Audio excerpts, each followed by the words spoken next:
నమస్తే, welcome to Suman TV. నేను మీ Sai. YS Jagan ఢిల్లీలో ధర్నా చేసినటువంటి తర్వాత ఇప్పుడు ఒకటే చర్చ, ఆయన వైఎస్ఆర్సీపీ పార్టీ కూటమిలో కలవబోతుందా లేకుంటే విలీనం కాబోతుందా? దీనికి సంబంధించినటువంటి చర్చ కొనసాగుతుంది. ఎందుకంటే ఇండియా కూటమిలో కొంతమంది నేతలందరూ కూడా వచ్చి ఆయనకు మద్దతు తెలిపినటువంటి పరిస్థితి. సో దీనికి సంబంధించి మనం మాట్లాడదాం. మనతో పాటు Suman TV news chief editor Keshav గారు. సార్ నమస్తే. సో వైఎస్ఆర్సీపీ కూటమిలో ఇండియా కూటమిలో కలిసేటువంటి అవకాశం ఉందా? కూటమికి దగ్గర అయ్యేటువంటి ప్రయత్నాల్లో భాగంగానే ఢిల్లీలో ధర్నా చేసినట్టుగా మనం చూడాల్సి ఉంటుంది. ఎందుకంటే ఇప్పుడు 40-50 రోజుల్లో ధర్నా చేయడము, ఏదో జరిగిపోతుందని అంత ఆందోళన సృష్టించడము, ఇది వైసీపీ చేసినటువంటి ఎత్తుగడ అనుకుంటే, అసలు ఐఎన్డీఐఏ కూటమిలో ఉన్నటువంటి పార్టీలు ఎలా వచ్చింది అనేది ఆసక్తికరమైనటువంటి అంశం. ఎందుకంటే వాళ్ళు వచ్చి సంఘీభావం తెలిపేంత సివియారిటీ ఉందా లేదా ఒకటి. రెండవది, ఇక్కడ already YS Sharmila Congress party నుంచి రిప్రజెంట్ చేస్తూ ఆ పార్టీ చీఫ్గా, పిసిసి చీఫ్గా ఉంటూ కూటమి పైన, జగన్మోహన్ రెడ్డి పైన, అంటే ఏపీలో ఉన్న ఎన్డీఏ కూటమి పైన, జగన్మోహన్ రెడ్డి పైన పోరాటం చేస్తుంది. జగన్మోహన్ రెడ్డి చేసినటువంటి ఆందోళనకి ఐఎన్డీఐఏ పక్షాలు మద్దతు పలికినాయి అంటే దాని సంకేతం ఏమనుకోవాలి? అంటే దగ్గర అవుతున్నారని అనుకోవచ్చా? కానీ కాంగ్రెస్ పార్టీ మాత్రం మద్దతు ఇవ్వలేదు, అక్కడికి రాలేదు, మాట్లాడలేదు. కాంగ్రెస్ పార్టీ వ్యూహాత్మకమైనటువంటి మౌనాన్ని, వ్యూహాత్మకమైనటువంటి డిస్టెన్స్ ని మెయింటైన్ చేస్తుంది ఒక అండర్స్టాండింగ్ వచ్చేవరకు. ఎందుకంటే ఆల్రెడీ కేసీఆర్ చేతిలో కాంగ్రెస్ పార్టీ దెబ్బతింది. విలీనం అనేటువంటి ఆశ చూపించి రాష్ట్ర విభజన జరిగిన తర్వాత అంతా తూచని చెప్పి ఆయన ప్రయత్నాలు ఆయన చేసుకున్నాడు. జగన్మోహన్ రెడ్డిని ఓదార్పు యాత్రలొద్దు, మేము చెప్పే వరకు ఆగమని చెప్పండి ఆయన పార్టీని దెబ్బకొట్టి ఏపీలో పూర్తిగా కుదేలయ్యేలా చేశారు. ఇప్పుడు షర్మిల వచ్చారు కాబట్టి కాంగ్రెస్ పార్టీకి అంతో ఎంతో గ్లామర్ వచ్చింది. లేదంటే అసలు కాంగ్రెస్ గురించి డిస్కస్ చేయాల్సినటువంటి అవసరం కూడా లేదు. ఇప్పుడు షర్మిల చేస్తున్నటువంటి ప్రయత్నాలని నీరుగా అరుస్తూ జగన్మోహన్ రెడ్డి ధర్నాకి కాంగ్రెస్ పార్టీ ఏ మొహం పెట్టుకుని మద్దతు పలుకుతుంది? కానీ కాంగ్రెస్ పార్టీతో అంటగాగిన పార్టీలు అన్నీ వెళ్ళి జగన్మోహన్ రెడ్డికి ఈరోజు మద్దతు తెలపడం అంటే దాని సంకేతం ఏంటి? కాబట్టి ఇది ఒక లోతుగా ఆలోచించాల్సినటువంటి అంశం. కొద్ది రోజుల్లో జరగబోయేటువంటి రాజకీయమైనటువంటి పరిణామాలు. రేపు 30వ తారీఖున అరవింద్ కేజ్రీవాల్ కోసం ధర్నా చేస్తున్నాం అని చెప్పని ఐఎన్డీఐఏ పక్షాలన్నీ అనౌన్స్ చేసింది. జగన్మోహన్ రెడ్డి దానికి వెళ్తారా వెళ్ళరా? లేదా విజయసాయి రెడ్డి లాంటినో, మిథున్ రెడ్డి లాంటి లీడర్నో పంపించి మళ్ళీ మొహం చాటేస్తారా? ఎందుకంటే గత 5 ఏళ్లుగా కాంగ్రెస్ పార్టీ ఐఎన్డీఐఏ పక్షాలను కూటమి కట్టే వరకు కూడా అనేక ప్రయత్నాలు బీజేపీ నాయకత్వాన్ని వ్యతిరేకిస్తూ, ఎన్డీఏ కూటమిని వ్యతిరేకిస్తూ దేశవ్యాప్తంగా అనేక ప్రయత్నాలు చేసింది. ఇక్కడ ఎక్కడా కూడా జగన్మోహన్ రెడ్డి కలిసి రాలా. అలానే మొన్నటికి మొన్న స్పీకర్ ఎన్నిక సమయంలో కూడా కనీసం ఐఎన్డీఐఏ పక్షాల వాటి వైపు నుంచి, ఎందుకంటే ఇక్కడ ఆల్రెడీ ఎన్డీఏ ప్రభుత్వం ఉంది ఆంధ్రప్రదేశ్లో. ఎన్డీఏ ప్రభుత్వం ఉన్నప్పుడు ఈయనకి నెక్స్ట్ బెస్ట్ ఆల్టర్నేటివ్ ఏంటి? ఐఎన్డీఐఏ వైపు వెళ్ళడం లేదా న్యూట్రల్గా నిలబడడం. కానీ స్పీకర్ ఎన్నికలో మళ్ళీ ఎన్డీఏ అభ్యర్థికి ఓటేశారు.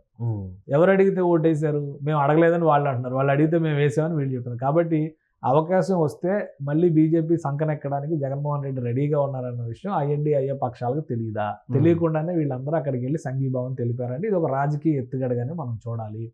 కొద్ది రోజుల క్రితం ఒక విషయం బాగా డిస్కషన్లోకి వచ్చింది. బెంగళూరులో 2-3 సార్లు మకాం వేసినటువంటి జగన్మోహన్ రెడ్డి అక్కడ డిప్యూటీ సీఎంతో భేటీ అయ్యారు. కాంగ్రెస్ లో విలీనం అవడానికి కూడా సిద్ధంగా ఉన్నారనేటువంటి ఒక ప్రతిపాదన చేసినట్టుగా జరుగుతుంది, చర్చ జరిగింది. అది కాస్త బుట్టదాఖలైంది. ప్రస్తుతానికైతే ఏంటంటే అది డిస్కషన్లో లేదు.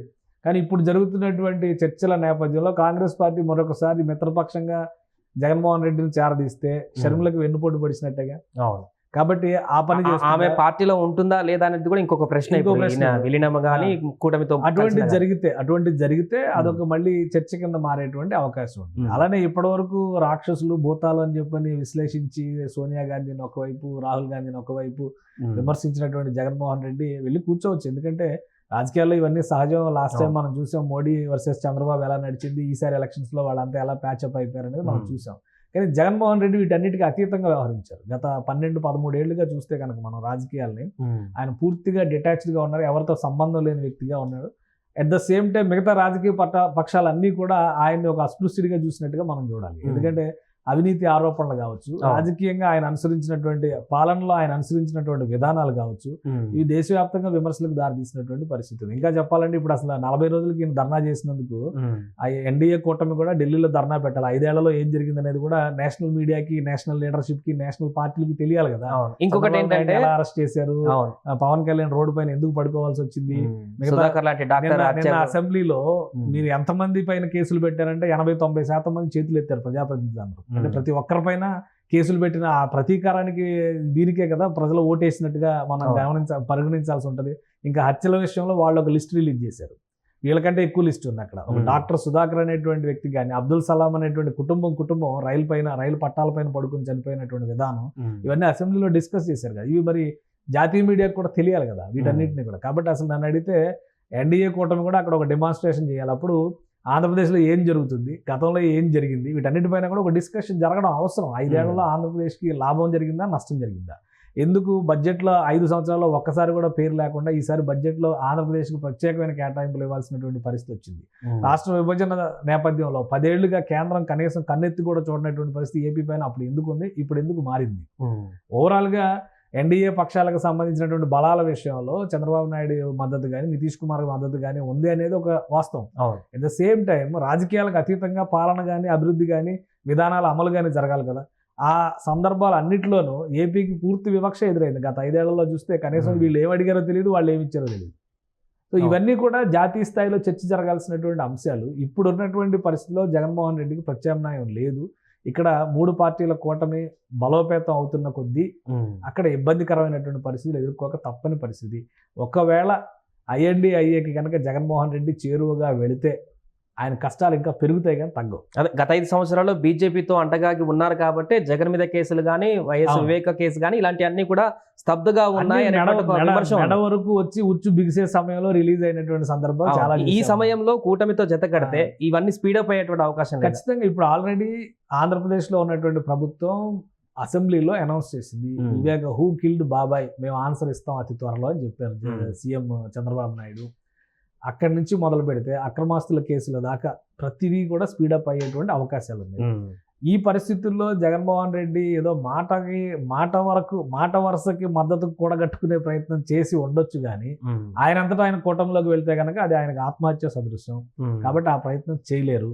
ఒకవేళ తప్పదిక పోరాటం చేయాల్సిందే మనం అనుకుంటే కనుక పార్టీని కలిపేసి కాంగ్రెస్ నుంచి ఏదో ప్రతిపాదన వచ్చింది అన్నారు కదా, అదే తరహాలో అన్నా చెల్లెల మధ్య కాంప్రమైజ్ అవుతుందా, మళ్ళీ చెల్లి పార్టీ మారి బీజేపీలోకో ఇంకో పార్టీలోకో వెళ్తుందా, అది మళ్ళీ మనం వేచి చూడాల్సి ఉంటుంది.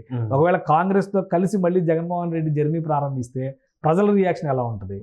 హార్డ్ కోర్ కాంగ్రెస్ ఫ్యామిలీ నుంచి వచ్చేటువంటి వ్యతిరేకత కానీ, అనుకూలత కానీ ఏ విధంగా ఉండొచ్చు? ఇవన్నీ చాలా ప్రశ్నలు ఉన్నాయి. కాబట్టి తొందరపడి జగన్మోహన్ రెడ్డి అలాంటి నిర్ణయం తీసుకోరు. ఎందుకంటే ఇప్పుడు 5 ఏళ్ల సమయం ఉంది, ఇంకా ఎంత నెలన్నరే కదా అయ్యింది. కాబట్టి ఈ 5 ఏళ్ళు వీరబాదులు ఉంటుంది. ఆ బాధుని తప్పించుకోవాలంటే ఎన్డీఏ కూటమిలోకి వెళ్ళకపోయినా కానీ న్యూట్రల్ గా ఉండి అవసరమైన సందర్భంలో మహాప్రభు మీకు బాంచనని చెప్పనంటే కొంత రిలీఫ్ ఉండొచ్చు.